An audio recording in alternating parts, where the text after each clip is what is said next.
Before viewing video lessons, it is important to read the textbook using the learning guide as your turn-by-turn directions. Then use the learning guide to take organized notes in your own words with examples and pictures. For chapter 3, I like to divide into two separate sort of concepts: assessment and diagnosis, and then research, because they really are two separate ideas. Diagnosis we've been talking about all semester long. And when we talk about a diagnosis, what we're really talking about is a classification. Think about the world of biology. Think about the kingdoms and the phylum and the species and the genus and all of those ways of classifying animals and living things. It's simply assigning a precise label to something, and these labels are related to one another, right? So I've got the Homo sapiens are in an overall category that are connected to the great apes, right? So what you're going to see in our systems of classification is you're going to see precise diagnoses, like Homo sapien or specific phobia, in related categories of other disorders that have anxiety. Make sense? So classification is important in all sciences. What is this? Is this something unique and different, or does it really belong to this other thing? Or does it related to this other thing, but it is still something unique and different? We need words. We need a system for understanding. And so all a diagnosis is designed to do is attach a name to something that is unique.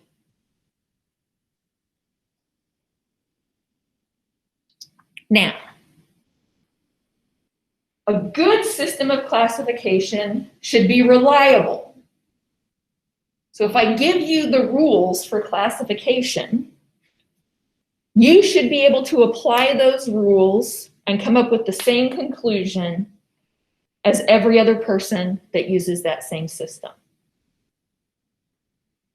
So we know it's a good system if it's reliable. The system also has to be valid, and there's 3 different forms of validity that are important when it comes to diagnostic systems. One is discriminative or construct validity. It means that the criteria kind of hold together and lead to a distinctive conclusion. So if I said the criteria for this specific diagnosis is people are upset, would that have good discriminative or construct validity for a precise diagnosis? No, because all diagnoses have distress as one of their key criteria. So I need something more specific. And if you have that, then you won't come to multiple conclusions, right? So if I have that, I can say it's exactly this. Not, well, that could be anything, right?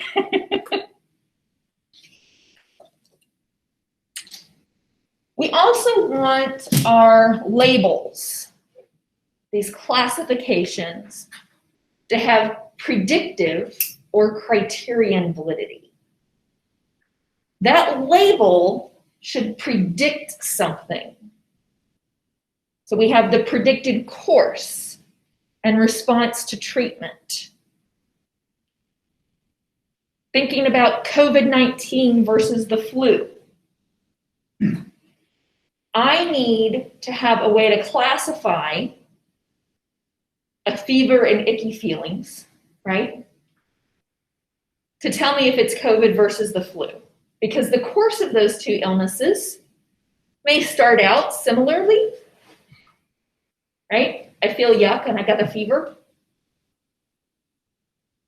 But they diverge after that. and how you respond to different forms of treatment would diverge, right? And so we need that classification to help us predict what to expect. The final type of validity is content validity. And this one is really just the common sense, like, does that even make sense? So if I say that this disorder is called specific phobia because you have specific fears about things that aren't harmful, the label makes sense for the criteria, right? Sometimes we call that face validity.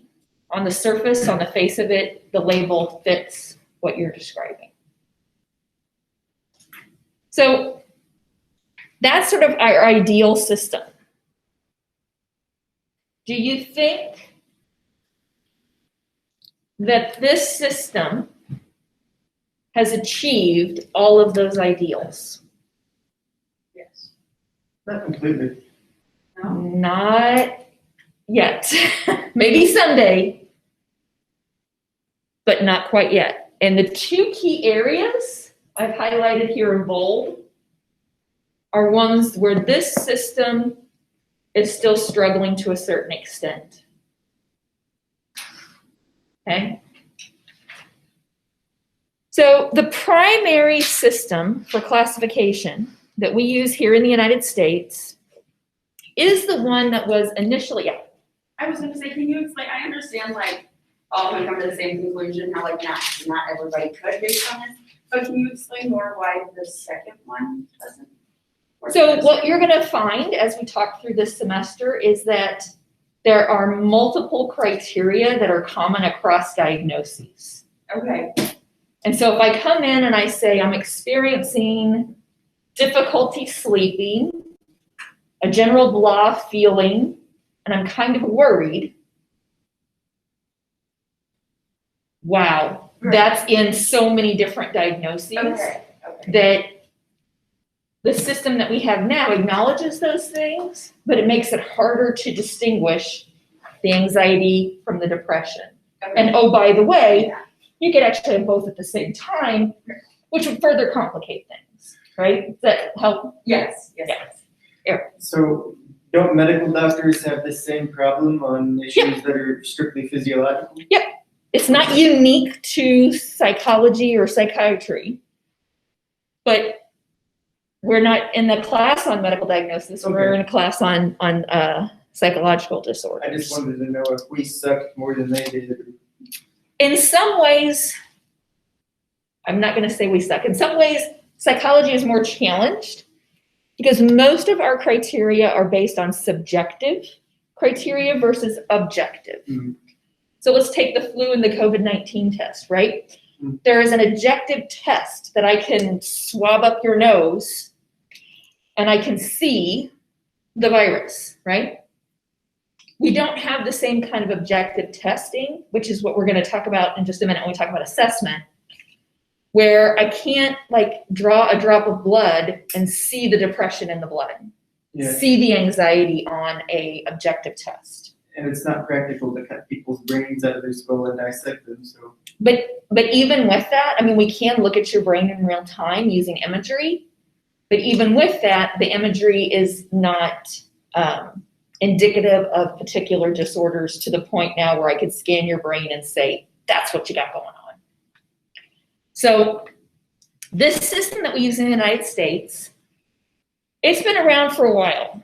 It's the first attempt in the world, starting in the 1950s, to come up with a system. So starting in the 1950s, the psychiatrists in America got together and said, we got these issues that people have, but we don't have any way to come up with a reliable label that's distinctive, that's predictive, and makes sense, right? So in the 1950s, they came up with their first attempt, and it was very brief. You can see that this is the DSM-5-2. Up above it is the DSM-5-1. It's like a pamphlet. You can't even see it in the picture, right? And then you can see the 2. That was in the late 1960s. They came up with the two, so they were like, okay, we were missing some stuff from that first system. So they caught some of that stuff. They added some richness of detail to it. And then you can see the 3, which was roughly equivalent to the width of this one now, right? Greatly expanded that in 1980. And so from 1980 till today, we've had a much more robust system for classifying psychological disorders. And you can see that the system has evolved over time, right? There's a reason why we've had 3 and a revision, 4 and a revision, and now 5. We haven't perfected the system yet. This is not going to be the last version of this document. It's going to continue to evolve over time, and that's a good thing. So this system is relatively new in the world of diagnostic systems, published in 2013. And so this is the one that the class is going to be primarily focused on. Now, the second system, which is the International Classification of Disease System published by the World Health Organization, this developed after the American Psychiatric Association had already started coming up with a system. So in large part, the World Health Organization just kind of said, okay, well, somebody's got something, let's go with that. And so the World Health Organization largely deferred in early versions of the ICD to whatever the APA said, the American Psychiatric Association. And there is a great deal of overlap between these two systems that you guys are discovering when you write your papers, right? But there are also some differences. They get updated at different timelines. As I mentioned previously in class, they get updated by different groups of people. This one's updated by psychiatrists. Now, they ask for input from other groups. Okay, and then we're going to do whatever we want. Okay? So they don't always use that input or that feedback to make a change. So they're going to come at the system from their perspective, which is psychiatry, which has got its roots in medicine. The World Health Organization, on the other hand, is not just Americans, and it's not just psychiatrists or medical doctors, but they actually bring everybody to the table. So that means that the systems do have some differences. Now, how does this get used?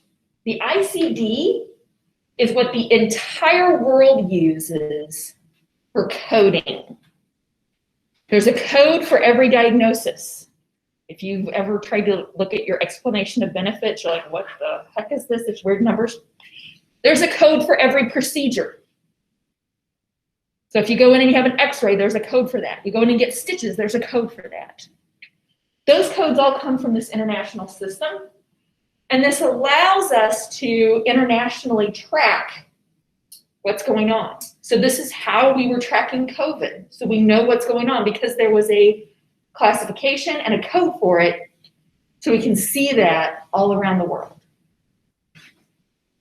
Now in the US, we use this for coding because the insurance companies are required to use it. But when we go to actually assign the diagnosis, this has much richer detail, as you guys have seen in writing that section of your paper today. Make sense? This is what we're going to talk about most during this semester. Pretty much everything in there is in the ICD. Sometimes the names are different. Okay, so why the heck do we care? Why is an accurate diagnosis important? Well, first of all, yes, it is important. So let's just say yes, having an accurate diagnosis is important. Knowing that my leg is broken versus my ankle twisted is important, right? Knowing if this is anxiety or a thyroid disorder is important. Having an accurate diagnosis is important. Why do you think it's important? What do you think are the reasons for diagnosis? Cassidy? We can treat whatever is wrong properly. So we can treat whatever's wrong, right? Do I need a cast? Do I need some ice, right? Do I need a thyroid surgery? Do I need a thyroid drug? Do I need treatment for depression? So it's going to guide our treatment.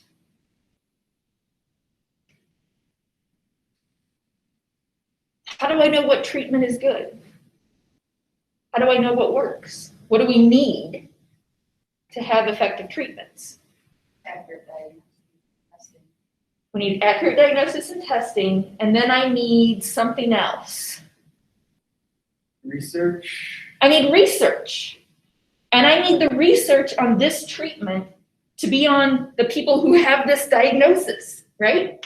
So I need this accurate diagnosis of people with major depressive disorder, testing this treatment, so I know if it works, right? So we need it for treatment. We need it for research. From a practical standpoint, providers need it to get paid. So medical insurance only pays for medically necessary care.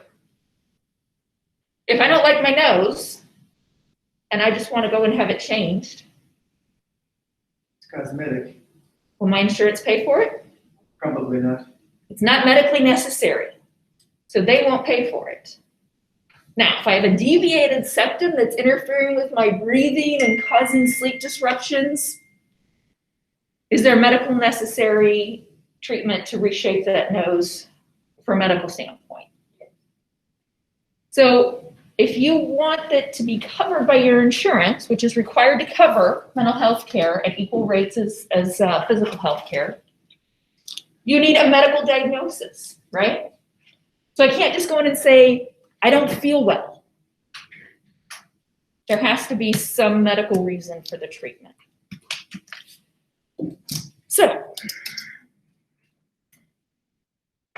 accurate diagnoses are good, but there are some bad things.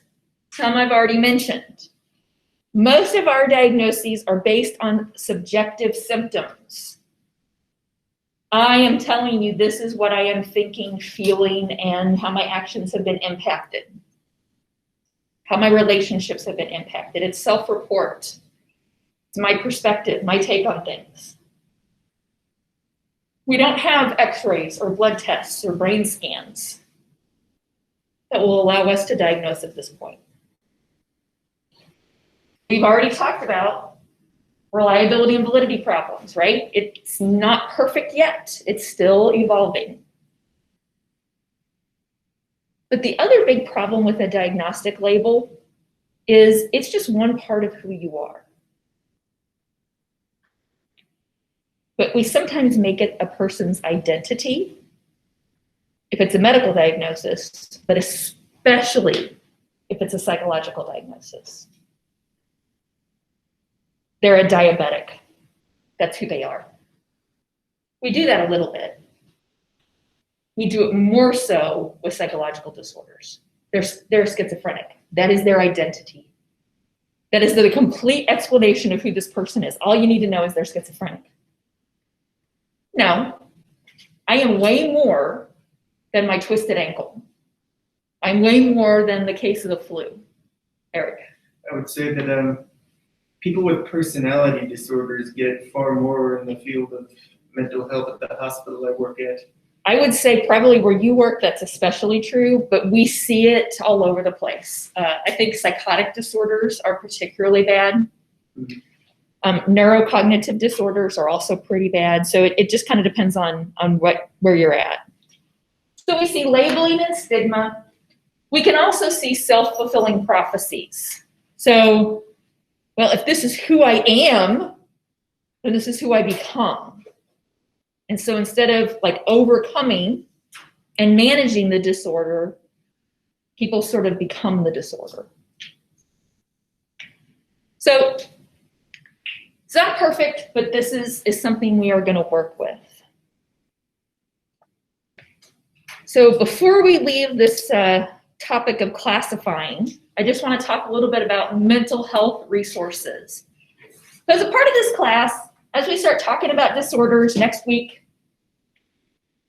you're going to recognize some of the signs and symptoms that we talk about in yourself, in your family members, in your friends, in your neighbors, and your professors, and people that you interact with. This class is not designed to train you to the point where you are qualified to diagnose anyone. This is an undergraduate introductory survey course. So what should you do?